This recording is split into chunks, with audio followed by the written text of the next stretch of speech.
Alright, so we're taking out the Slash today. It's the first time out since our last repairs, having some issues with one of the shocks. It's since been resolved, so we're able to bash, go to town, and no breakage. Alright, we'll leave you with the onboard footage, and I guess we'll get some GoPro head-mounted footage afterwards.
Alright, enough of that onboard footage. I'm not sure how well it turned out.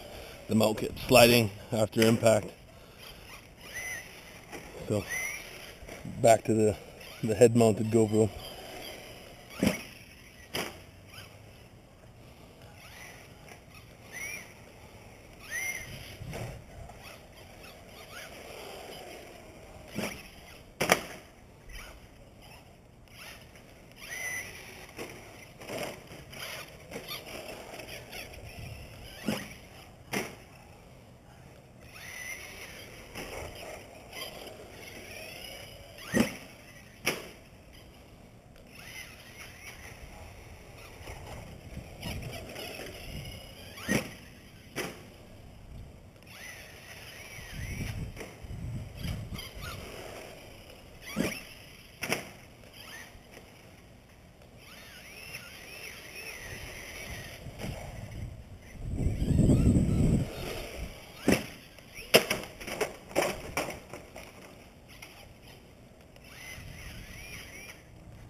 Alright, so that's the end of the video, guys. Thanks for watching. Please thumbs up and subscribe.